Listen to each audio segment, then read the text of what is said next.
विज्ञान का क्लास 6 का लेसन नंबर 24, जिसका नाम है ग्रामीण एवं शहरी क्षेत्रों में आजीविकाएं। तो आज पढ़ेंगे प्यारे बच्चों हम ग्रामीण और शहरी क्षेत्रों की आजीविकाओं के बारे में। तो आइएगा शुरू करते हैं। हम एक समाज में रहते हैं, हमारे जीवन में कुछ विशिष्ट मूलभूत आवश्यकताएं होती हैं। हमें जीने के लिए भोजन, कपड़े और आश्रय स्थल की आवश्यकता होती है। प्राचीन काल में हमारा जीवन बहुत साधारण हुआ करता था और हमारी आवश्यकताएं भी बहुत सीमित हुआ करती थी। विज्ञान और तकनीक के प्रादुर्भाव के साथ ही हमने बहुत सी नवीन वस्तुओं का विकास कर लिया, जिसने हमारी जीवन शैली में बहुत सुधार किया और इसके साथ ही हमारी आवश्यकताएं भी बढ़ती चली गई। वर्तमान युग में हमारा जीवन बहुत बड़े परिवर्तनों से गुजर रहा है, जिसके फलस्वरूप हमारा जीवन और अत्यधिक जटिल होता चला जा रहा है। आजकल हम स्वयं अकेले रहकर अपनी सभी आवश्यकताओं की पूर्ति नहीं कर सकते और हम इसके लिए अन्यों पर भी अपनी बहुत सी दैनिक आवश्यकताओं की पूर्ति हेतु निर्भर रहना पड़ता है। अर्थात प्यारे बच्चों, हम अपनी दैनिक जीवन की जो हमारी मूलभूत आवश्यकताएं हैं उन्हें हम स्वयं ही पूरा नहीं कर सकते। इसके लिए हमें अन्य लोगों पर भी निर्भर रहना पड़ता है। आदिम युग में आदमी एक खानाबदोश जीवन व्यतीत करता था। हमने पूर्व चैप्टरों में पढ़ा है प्यारे बच्चों, खानाबदोश किसे कहते हैं। खानाबदोश का अर्थ है कि ऐसे लोग जो एक स्थान से दूसरे स्थान पर जीविका चलाने के लिए आते जाते रहते हैं। अर्थात उनका रहना भी एक टेम्परेरी रूप से, अर्थात सामान्य रूप से जहां जाते हैं वहीं रहना शुरू कर देते हैं। इस प्रकार के लोगों को क्या कहते हैं, खानाबदोश। खानाबदोश जीवन व्यतीत करना। इधर उधर भोजन और आश्रय की तलाश में भटकता रहता था। धीरे धीरे उसने भोज्य पदार्थों की खेती करना प्रारंभ कर दिया और उसने स्थायी रूप में एक स्थान पर रहने का प्रयास किया। समय के व्यतीत होने के साथ ही एक गांव की अवधारणा अस्तित्व में आई। अब मनुष्य किसी स्थान पर एक स्थायी रूप में निवास करने वाला जीवन व्यतीत करने लगा और उसने अन्य प्रकार की आजीविकाओं को भी अपनाया, क्योंकि अब एक समाज में रहने लगा था। किसका क्या कारण था प्यारे बच्चों, कि वह अब एक समाज में रहने लगा था। इसी कारण वो एक स्थान पर उसने रहना शुरू कर दिया। आगे देखते हैं ग्रामीण क्षेत्र की आजीविकाएं। हमारी जनसंख्या का लगभग 70% भाग गांवों में रहता है। वे लोग जो गांवों में रहते हैं उनको ग्रामीण लोग कहा जाता है। एक गांव में विभिन्न प्रकार के लोग निवास करते हैं। वे विभिन्न प्रकार के कार्यों को अपनी आजीविका कमाने हेतु कार्य करते हैं। ग्रामीण लोगों को प्राथमिक आजीविका कृषि कार्य, मछली पकड़ना, दुग्ध व्यवसाय और पशुपालन होता है। लेकिन आज भी ग्रामीण लोगों की प्रमुख आजीविका का साधन कृषि कार्य ही है।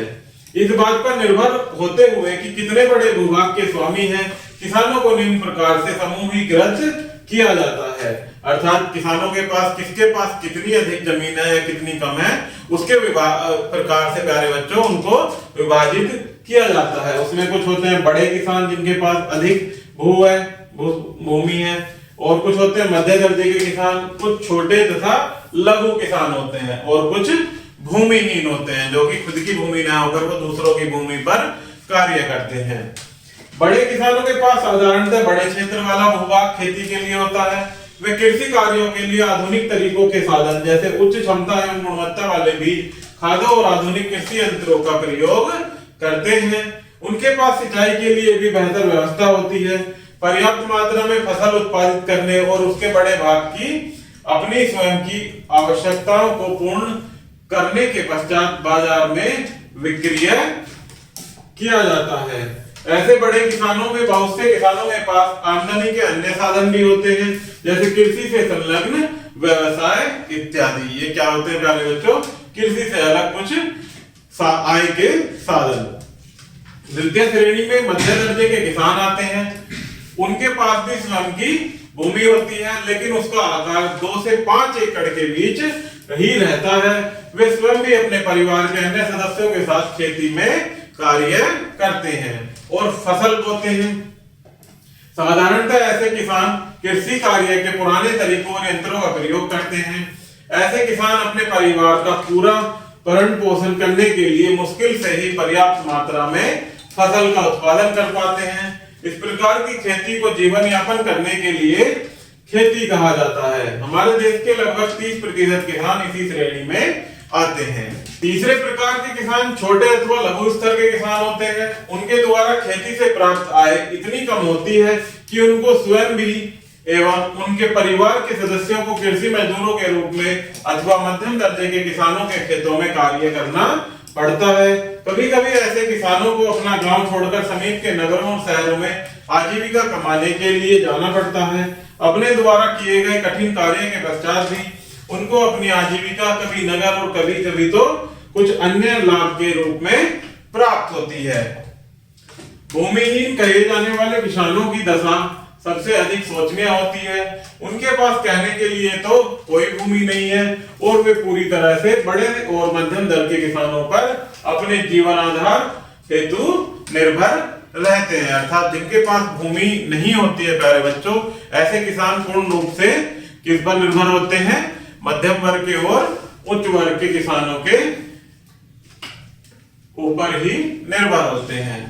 वे अपने गांव में रहकर वर्ष में कुछ महीनों के लिए ही कार्य कर पाते हैं और वर्ष के बाकी समय में नौकरी की तलाश में निकट के नगरों में प्रवासन कर जाते हैं। अर्थात नौकरी के लिए वो बाहर चले जाते हैं निकट के शहरों में। पंसारी का कार्य अथवा खुदरा व्यवसाय करना। कुछ ग्रामीण लोग अपने घरों में ही छोटी मोटी दुकान खोल लेते हैं और अपनी आजीविका कमाते हैं। वे विभिन्न प्रकार के दैनिक उपयोग वाली वस्तुएं जैसे भोज्य पदार्थ, सब्जियां, लेखन सामग्री इत्यादि का विक्रय करते हैं। वे एक गांव का महत्वपूर्ण अंग होते हैं, क्योंकि ग्रामवासी अपनी दैनिक आवश्यकताओं की वस्तुएं प्राय उनसे ही खरीदते हैं। कभी कभी ऐसा हो जाता है प्यारे बच्चों की कभी इस निकट के शहर में जाना असंभव हो जाता है, तो वो अपने जो दैनिक आवश्यकताएं होती हैं वो गांव के ही दुकानदारों से अपनी दैनिक आवश्यकताओं को पूरा करते हैं। आगे देखते हैं प्यारे बच्चों, दुग्ध उत्पाद अर्थात दूध उत्पादन से संबंधित कार्य। भारत के ग्रामीण क्षेत्रों में पशुपालन और दुग्ध उत्पादों का व्यवसाय आजीविका कमाने के महत्वपूर्ण साधनों में से एक है। बहुत से ग्रामीण पशुपालन करते हैं, जैसे गाय, बैलों इत्यादि को पालना। वे उनके द्वारा प्राप्त दूध से जगह जगह दूध की आपूर्ति करना और अन्य दुग्ध उत्पादों जैसे घी, मक्खन, क्रीम, पनीर इत्यादि को न केवल गांव में ही बल्कि साथ ही निकट के नगरों तथा शहरों में जाकर भी विक्रय करते हैं। अर्थात अपने गांव में तो वो बेचते ही हैं दूध वगैरह, उससे अलग भी अपने आसपास के शहरों तथा कस्बों में जाकर भी दूध को बेचते हैं। बकरियों तथा ऊंटों को भी उनकी व्यावसायिक कीमत और उपयोग के लिए पाला जाता है एवं साथ ही गांवों में मुर्गी पालन और सुअर पालन भी बहुत ही सामान्य है। नेक्स्ट देखते हैं प्यारे बच्चों, मछली पकड़ना। तटीय राज्यों अथवा क्षेत्रों में रहने वाले लोगों के लिए मछली उनके आहार का मुख्य हिस्सा है। बहुत से लोग मछली पकड़ने के व्यवसाय में संलिप्त हैं।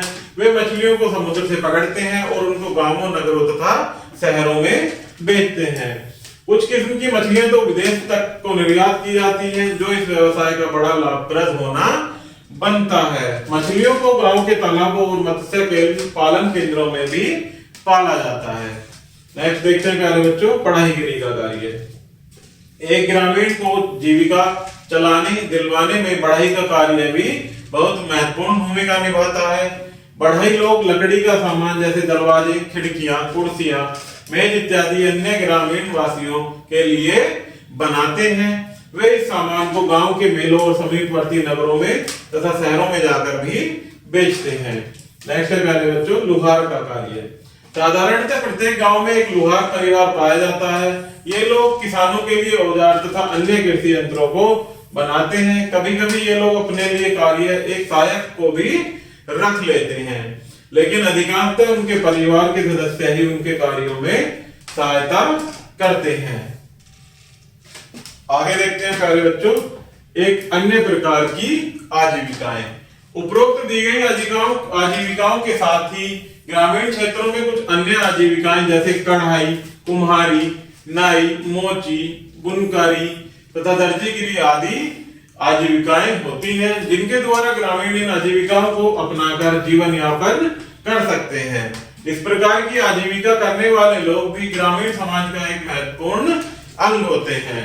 ग्रामीण क्षेत्र के लोग लकड़ी एवं धातु के कार्यों जैसे शिल्पकारी, जिसमें लकड़ी और धातु की मूर्तियां, पत्थरों की मूर्तियां इत्यादि बनाई जाती हैं, की कला में प्रवीण होते हैं। सरकारें भी इन ग्रामीण शिल्पकारों को ऋण और अनुदान की सुविधा प्रदान करके प्रोत्साहन प्रदान कर रही है, जिससे ऐसे ग्रामीण शिल्पकार एक अच्छा और सम्मानीय जीवन जी सकें। अब देखते हैं पहले बच्चों शहरी आजीविकाएं। शहरी आजीविकाएं ग्रामीण क्षेत्रों में पाई जाने वाली आजीविकाओं से बहुत भिन्न होती हैं। इसका यह कारण है कि शहरी क्षेत्र का परिवेश ग्रामीण क्षेत्रों के जीवन से बहुत भिन्न होता है। इसके अतिरिक्त शहरी जनसंख्या अपनी प्रकृति में बहुत विविधताएं रखती है, क्योंकि वह देश के विभिन्न देशों में भागों से आकर वहां पर बसी रहती है। शहरी क्षेत्रों में लोग या तो स्वरोजगार प्राप्त होते हैं अथवा सरकारी कार्यालयों, बहुराष्ट्रीय कंपनियों, बैंकों, चिकित्सालयों, शैक्षिक संस्थानों में रोजगार करते हैं तथा बहुत से अपने स्वयं के व्यवसाय और औद्योगिक प्रतिष्ठानों में कार्य करते हैं। शहरी क्षेत्रों में पाई जाने वाली आजीविकाओं को विस्तृत रूप से 3 प्रकार की श्रेणियों में विभक्त किया जाता है। तो 3 श्रेणियां कौन सी पहले बच्चों, जिसमें पहला है प्राथमिक आजीविकाएं, दूसरा है द्वितीय प्रकार की आजीविकाएं और तीसरा है अन्य सहायक आजीविकाएं। तो एक एक करके इनको पढ़ते हैं प्यारे बच्चों। जिसमें पहला प्राथमिक अथवा मूल रूपी आजीविकाएं। प्राथमिक आजीविकाएं वे होती हैं जिनमें लोग प्राकृतिक संसाधनों से उपयोगी वस्तुएं उत्पादित करने में संलग्न रहते हैं, जैसे कृषि कार्य, वन उत्पादों को प्राप्त करना, मछली पकड़ना और पशुपालन करना इत्यादि। नेक्स्ट द्वितीय प्रकार की आजीविकाएं। द्वितीय प्रकार की आजीविकाओं में लोग विभिन्न स्रोतों से कच्चे माल से संवर्धन करने में संलिप्त रहते हैं, जिनसे उपयोगी वस्तुओं की प्राप्ति होती है। यह हाथों के द्वारा मशीनों की सहायता से होता है। लौह इस्पात उद्योग, सूती वस्त्र उद्योग, बकरियां, चमड़ा उद्योग, कारखाने इत्यादि ऐसे ही द्वितीय प्रकार की आजीविकाओं के उदाहरण हैं। नेक्स्ट देखते हैं अन्य सहायक आजीविकाएं। कुछ आजीविकाएं ऐसी भी होती हैं जिनसे कोई सामान का उत्पादन नहीं होता, लेकिन लोग अपनी सेवाएं और अनुभव प्रस्तुत करते हैं। ऐसी आजीविकाएं ही इस प्रकार की अन्य सहायक आजीविकाएं कहलाती हैं। ऐसी आजीविकाओं के उदाहरण हैं बैंकिंग, शिक्षण, चिकित्सा सुविधाएं, रेलवे, डाकघर इत्यादि। आगे देखते हैं प्यारे बच्चों बड़े शहरों और बड़े नगरों में आजीविकाएं। बड़े शहरों और नगरों में दुकानदार, उद्योगपति, विभिन्न विषयों के विशेषज्ञ जैसे चिकित्सक, शिक्षक, लिपिक, बावर्ची, आंतरिक गृह सज्जा करने वाले, कानूनी सलाहकार इत्यादि अपने अपने व्यवसाय द्वारा आजीविका कमाते हैं। तो आगे देखते हैं प्यारे बच्चों दुकानें और औद्योगिक घराने। बहुत से व्यवसायी स्वयं की दुकानों और उद्योगों को चलाते हैं। ऐसी दुकानों और उद्योगों के स्वामी सरकार से अपना व्यवसाय करने का अनुज्ञा पत्र अथवा सहमति पत्र प्राप्त करते हैं, अर्थात उन्हें सरकार से इसके लिए अनुमति लेनी पड़ती है। और उद्योगों में बहुत से लोग रोजगार प्राप्त करते हैं। नेक्स्ट देखते हैं कारखानों के कर्मचारी। बहुत से शहरों और बड़े नगरों के बाह्य क्षेत्रों में बड़े कारखाने और औद्योगिक प्रतिष्ठान स्थापित होते हैं। ये प्रतिष्ठान हजारों की संख्या में लोगों की कर्मचारियों, निरीक्षकों और अधिकारियों के रूप में रोजगार उपलब्ध करवाते हैं। उनकी सेवाएं स्थायी रूप वाली होती हैं और आसानी से उसको अवमुक्त नहीं किया जा सकता। इनमें कार्य करने वाले कर्मचारीगण किन्हीं विशिष्ट सुविधाओं और लाभों जैसे पेंशन, बोनस, उपदान, चिकित्सा और बीमा सुविधाएं और सार्वजनिक वार्षिक अवकाश इत्यादि का लाभ उठाते हैं। इससे आगे होते हैं प्यारे बच्चों सरकारी नौकरियां।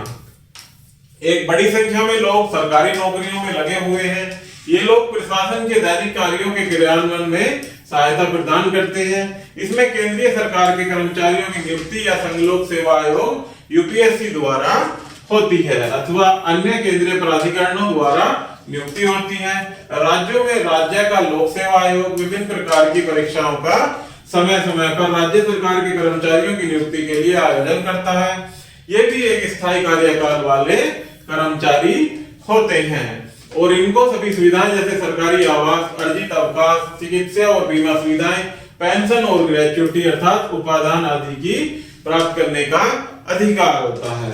आगे देखते हैं प्यारे बच्चों अस्थायी कर्मचारी और अन्य प्रकार के रोजगार। बहुत से लोग विभिन्न सरकारी और गैर सरकारी विभागों में अस्थायी कर्मचारी के रूप में कार्य करते हैं। ऐसे लोग अस्थायी कार्यकारी होते हैं। जब वे उनकी सेवाओं की समय समय पर आवश्यकता होती है तो वे कार्य करते हैं।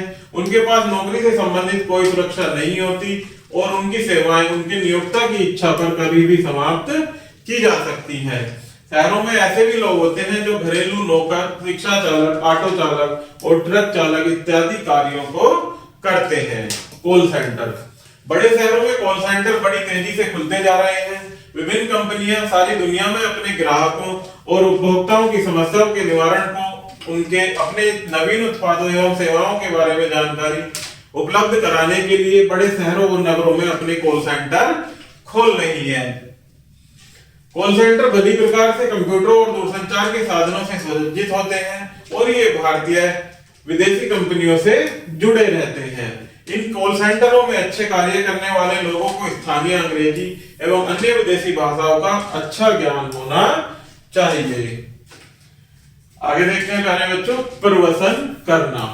ग्रामीण क्षेत्रों में रहने वाले लोग सरकारी क्षेत्रों में प्रवसन अर्थात रह रहे हैं। प्रवसन का अर्थ होता है वहां पर रहना, जिससे वे बेहतर रोजगार के अवसर प्राप्त कर सकें और अपने जीवन में स्तर में सुधार ला सकें। इस प्रकार की बड़ी संख्या में प्रवसन के कारण बड़े शहरों और नगरों की जनसंख्या बड़ी तेजी से बढ़ रही है। कुछ अन्य तथ्य जो प्रवसन करने का कारण बन रहे हैं वे इस प्रकार हैं, जिस कारण लोग प्रवसन कर रहे हैं। जिसमें पहला है गांवों में शैक्षिक और चिकित्सा सुविधाओं का अभाव होना। दूसरा है असुरक्षा की भावना होना और नेक्स्ट है कि रोजगार की बुरी दशाएं और साथ ही कम पारिश्रमिक प्राप्त होना, अर्थात काम के बदले कम धन मिलना, अर्थात कम कमाई होना।